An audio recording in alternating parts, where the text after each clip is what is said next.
Welcome to the Unbreakable Mind and Body podcast.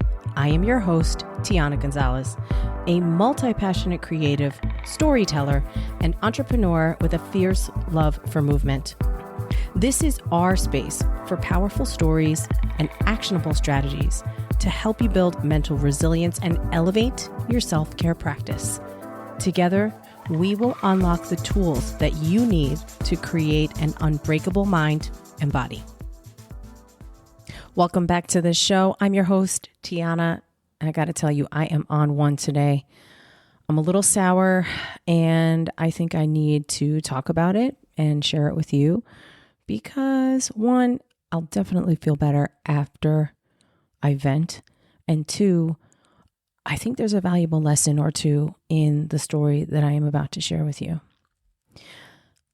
I'm just curious, do you have people that approach you and ask you for advice? Sometimes they want to pick your brain. They want your professional opinion. They want to get your input on something that you're an expert on. And here's the thing. Some of us have a lot of experience in a lot of things. So for me, I worked in corporate America. I also owned my own business. I've competed in multiple sports. I grew up in a karate school. And then I was in a dance studio for many years. I understood operations and a lot of the transferable skills that I have garnered over the last 47 years of my life being both a student and then an employee, as well as a teacher and a coach and a mentor.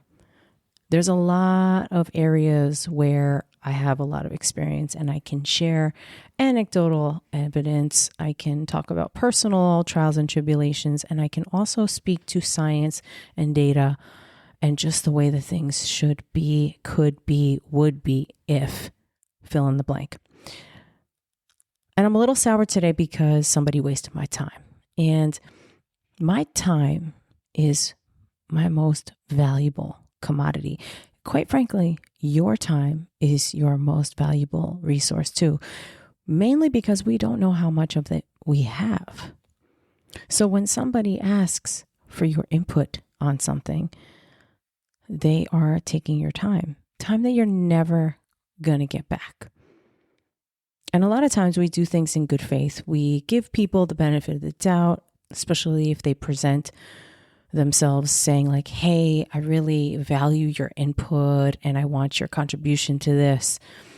And then you start slicing and dicing the situation. And at the end of the day, if they take your advice or even some of your advice and move forward with it, then that was time well spent, particularly for them. Doesn't make a difference to you probably, but for them. Because they can see the value in what you said and what you shared and then move on with it. But you and I both know we have those friends, those cousins, those acquaintances, those coworkers who sometimes don't really want your advice. They want a sounding board so they can speak at you, maybe get a little bit of your input, and then rebuttal it. And say, but this, but that, but this, but that. And that's where you get into people wasting your fucking time. And so this happened to me today where somebody asked me for my input and I had some strong opinions about the situation. I thought it was understood, like, yeah, you're right. That makes sense. That's logical. You're a smart thinker. And then only to find out shortly thereafter that the person went in a totally different direction, did not consider any of the valuable input that I provided and wasted my time. And I really don't like that. It does not sit well with me. It makes me feel like I can't trust this person. And yes, I am very intense and extreme. That is my nature. I take a lot of things very seriously and I take things to heart. So if I give someone my advice and we talk about it and we go back and forth and we have a good exchange and then they don't follow through on that, Well, now I'm fucking pissed off, and I'm not going to give them advice the next time because my time is precious. And this led me to thinking about, why am I so bothered by this? Why is it so frustrating for me? And what it really goes back to is the idea of feeling safe and secure and being able to trust the people that you surround yourself with. Now, in this particular instance, this is not just an acquaintance or a coworker. This is somebody who's pretty close to me as far as proximity and access and knowing things about my personal life. And I really do take offense because I don't need to waste my time. I don't need to share my input. I don't need to fill the air with facts, statistics, and my opinion. Because quite frankly, I am perfectly good keeping my mind occupied with things that are far more important, working on this show so that I could deliver a great experience for you, my listener, working on things in my therapy group, in my mental health coaching program, where I am a student and I am refining my craft and working on my social media posting and how it relates to where I'm at mentally, physically, spiritually, emotionally. And then also, of course, my in-person work that I do full time, which I absolutely love. And that is, the fitness and the health, wellness, nutrition coaching and all that good stuff. And so I think that where I'm at with things, I know I'm severe. I know I'm extreme. I take a lot of things to heart. And that is because I also live with my heart on my sleeve. And so I thought about this long and hard, and it's not just today. This has happened millions of times. I have people who value my opinion in my workplace, in the gym, and they want to know my thoughts about a certain modality, or my thoughts about a certain event, or my opinion on a particular workout, and what does it mean, and why should they do it a certain way, and all this good stuff. And at the end of it all, I've got to be more selective about who I choose to share with, because my energy and my time are my limited resources. Now, there's a lot of times where I want to go and do things with people. I want to go out to dinner in the city. I want to go to events in the city. I want to go to parties. I want to celebrate. I want to connect. And it becomes problematic for me because I also go to bed really early. I tend to wake up at 5 a.m. every day, even without an alarm clock. And so that means once it gets close to around 7:30 p.m., I am starting to decompress. I'm starting to pull myself away from the computer and the phone. Maybe I'm dimming the lights in my house. I might put a candle on. I might put some chill music on with my earbuds, take a shower, read a book. And yes, I love to read an actual paper book in bed before I fall asleep, not on my phone. And so that makes it really challenging, because if I want to be social and if I want to connect and if I want to do things that are fun, then sometimes I have to sacrifice my sleep. Sometimes I have to make compromises and not be so rigid and boxed and structured, because having that crazy discipline also does not allow you to live sometimes. And life is meant to be enjoyed, and connections are meant to be made. But you got to trust people. And so when they do things that put you on alert or put you, on the defense, it makes you stop and say, whoa, wait a minute, what's going on here? What do we got? What do we have going on here? Let's look at this relationship from an expanded view. Let's take a big step back, breathe, and look at it from another angle if we can. Now, not too long ago, I had a very jarring exchange with an acquaintance, someone who I truthfully have only met in person one time, but we are part of an online community, the same online community, and we connected through the community and then on social media. And then we decided to do a meetup in person a few weeks ago. And we had a great time.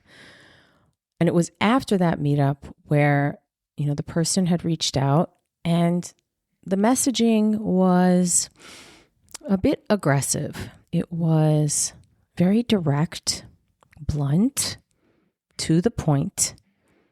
There was no gentleness. There was no manners. This person was just like, hey, what's up? What are you doing? Are we doing X, Y, Z? And it was interesting because for me, I thought that it was a little bit forward and aggressive. And I remember thinking to myself, I have to be careful in how I word my responses to this person because I want to be clear and I don't want to just come right out and say, no, I'm not available or no, I'm not interested, because when someone asks you, and tell me if this resonates with you, but sometimes when someone asks you like, hey, what are you doing tomorrow? Or, hey, what are you doing tonight? You got to be careful how you answer that, especially if you're an introvert, especially if you are not a people person, and especially if you have a very busy life and your schedule is sacred, right? Because you could say, oh, nothing, I'm home. And then they say, okay, well, I'm coming over. Or, okay, well, meet me here. Or, okay, meet me there. And it's like, whoa, whoa, whoa. I never said I'm not doing anything. I'm just relaxing or I'm chilling. Like, just because it's my quote unquote free time doesn't mean I'm available for you or for the activity you're interested in doing just by default because I happen to not be tied up in something. And so in this exchange, I carefully worded my responses and said, well, I have to do X, Y, and Z this weekend, but what do you have in mind? Are you looking to go hear some music? Do you want to meet for coffee? Would you like to connect at a local museum or go shopping? We could walk around the mall. We could go to lunch. And I was trying to throw out suggestions, but also just be loose with it because I do tend to be pretty fucking rigid. And his response was like, no, I'm going out. This is what I'm doing. This is what I said I'm doing, and this is what I'm doing. And I never responded, but I was so deeply triggered. And I ruminated for a couple of days. I wrote a really long journal entry because I sat there and said to myself, why is this experience bothering me so much? Why do I feel so triggered by this person who I've actually only met in person once? Now, let me pause because I want to be clear. The person I'm sharing in regard to the story with the aggressive text messages is not the same person who kind of pissed me off earlier today. These are two different people. Okay. Glad we're clear. Yeah. More than one person can piss me the fuck off. If you can believe it, but that's genuinely possible. So going back to this journal entry. So I wrote and wrote and wrote and wrote and wrote, and I couldn't believe what was coming out of me. Now I have to say that I believe writing pen to paper is so cathartic. It really helps me clear my mind, clear my head, get all the gunk out, move these emotions through my body and get them out onto paper and out of my head. So they're not like swirling around as ferociously as before. Does the situation still bother me? Yes. Did I engage with this person since that weird exchange? No, because it would have seemed like left field.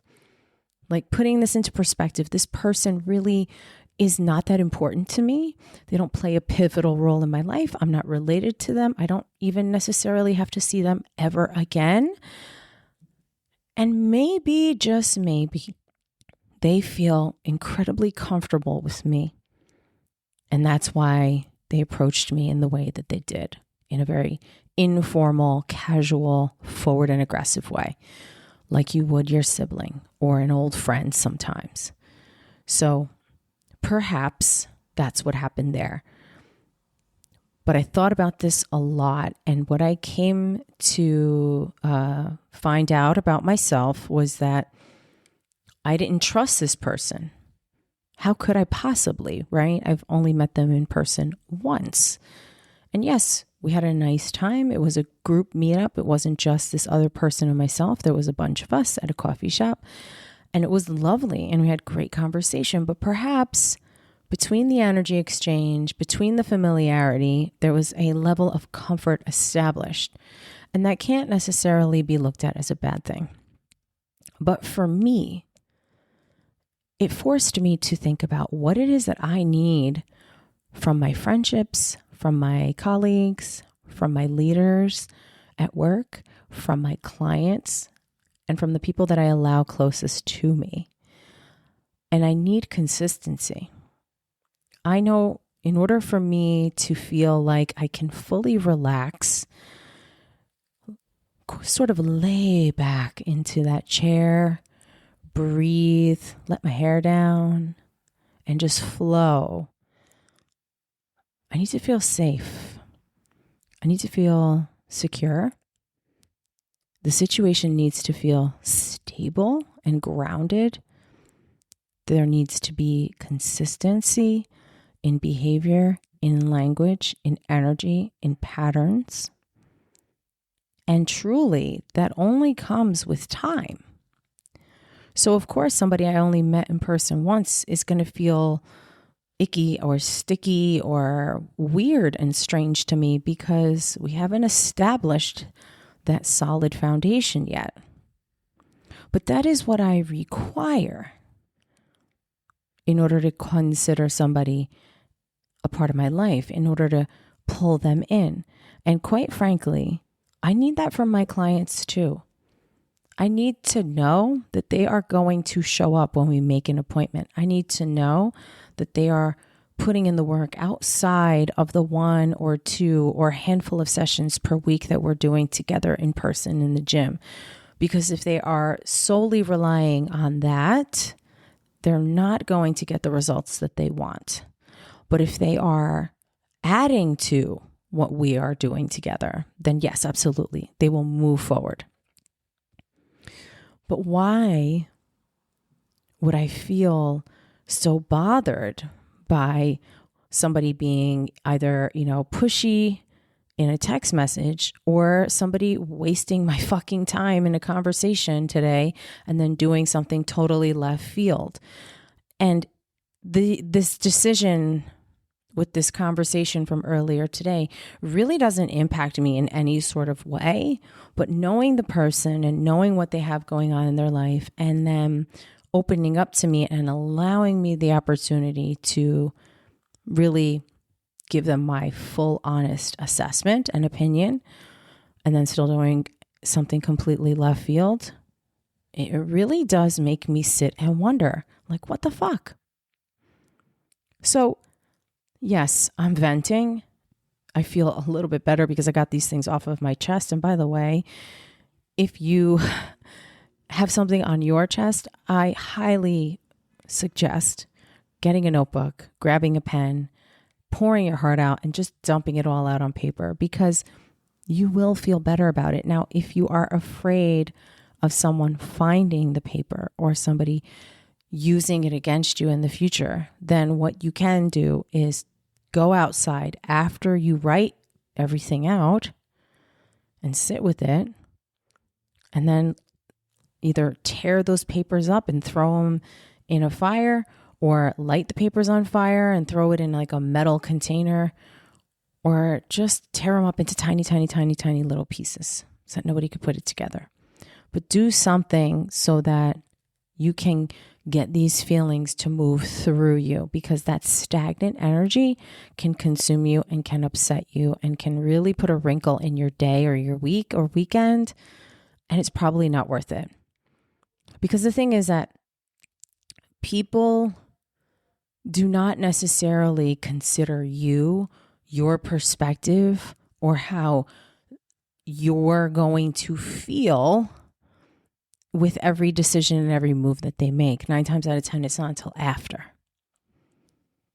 So that might be something for you to think about. And it's definitely something that I've been thinking about, because the truth is that no one is responsible for my feelings and my emotions except for me.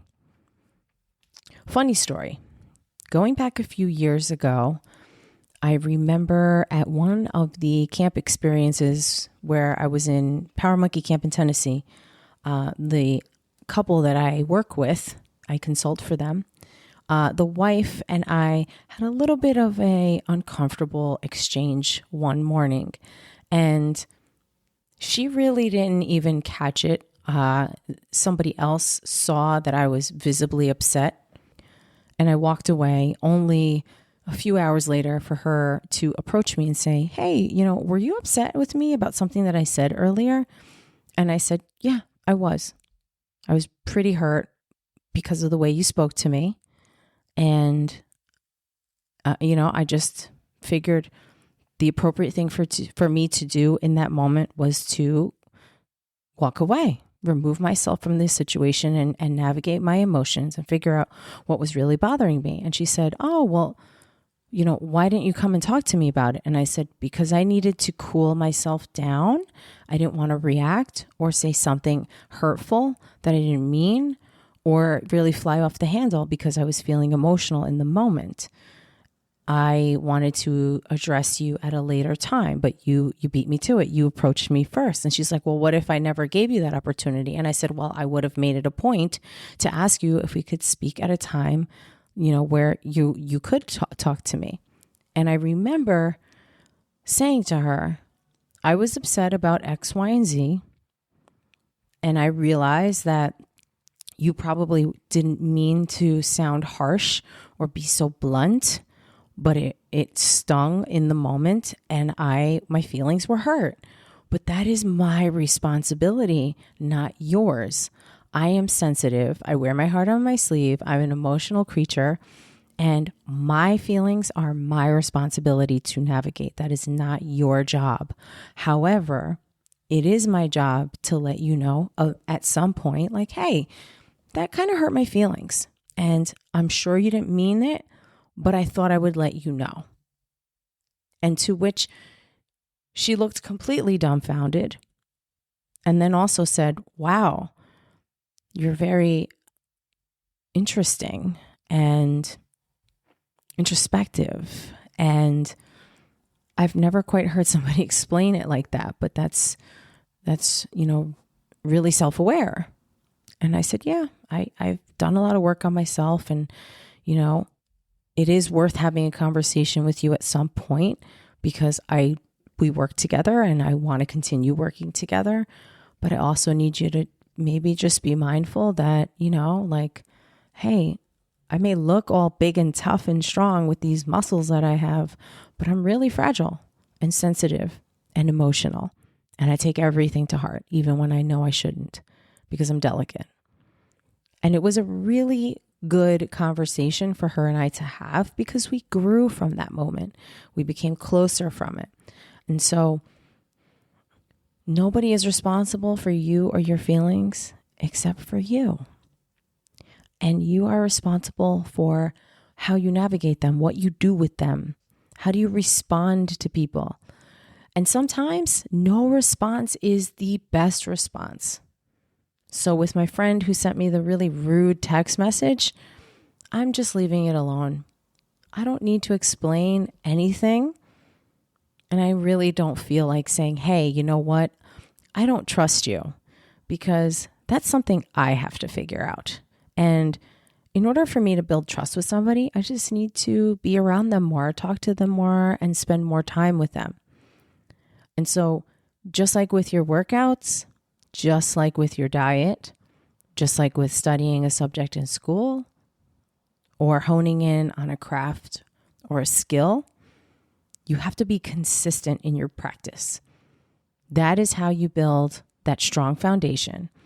Over time, you repeat the patterns, you create balance, you're consistent with yourself, you're consistent in the way that you show up into the world, how you show up in your relationships, how you show up in your partnerships, in your friendships, with your working relationships. And that is how you build trust. That is how you create a secure foundation. That is how you know that you're good. Because if you're an emotional creature like me and you read energy and you're just hypersensitive because maybe as a kid you grew up with parents that were always yelling and screaming and fighting and hitting and punching things, you just became super vigilant. It's not intuition, it's hypervigilance because you were a parent pleaser and then maybe you grew up to be a people pleaser. And when I say you, I'm actually talking about me because that was my experience. And so I had to learn how to separate. What was I feeling here? Is that external or is that internal? Because if I really trust myself, I'm okay in any situation. But now it's a matter of, do I want to be in that situation? In one of the first episodes of this show, I talked about how I always used to jump into shark-infested waters because I'm strong enough to swim in that water. But the thing is, even if I can handle it, I still was getting bit left and right. I still was getting, torn up and bloodied and scarred. And I just got tired of that. Why do we keep choosing that? It's like going back to an abusive relationship. You're fucking blinded and brainwashed. And so you don't believe that you have another option. You don't believe that there are other choices available to you out in the world because you are so programmed to think a certain way. Maybe it is possible for you, but you have to take that step first. So you have to pull yourself away from those negative situations. Stop jumping into that shark-infested water. Start to realize that maybe you can be sensitive and fragile and you can still trust yourself in the real world out there where it might be scary, where it might feel like, can you trust anybody? Well, maybe you can't, but you can trust yourself. So I know I rambled in this episode and I talked about a whole bunch of stuff, and I hope that it all makes sense. Because at the end of the day, if you trust yourself, you'll be all right. And if you know what you expect from people and you have your standards and expectations and you communicate them clearly, there's no room for error. There's no miscommunications or misfirings on your part. And even when it's scary, even when it's uncomfortable, you speak your truth. That is what you should be doing. And I don't really like to use the word should anymore because there's an energy of like shame around it. So maybe I'll say that's what you could be doing.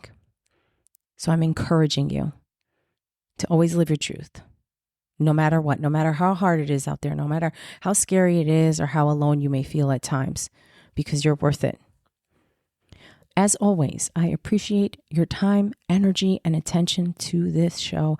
If you enjoyed the show, please leave me a review, maybe give me a few stars.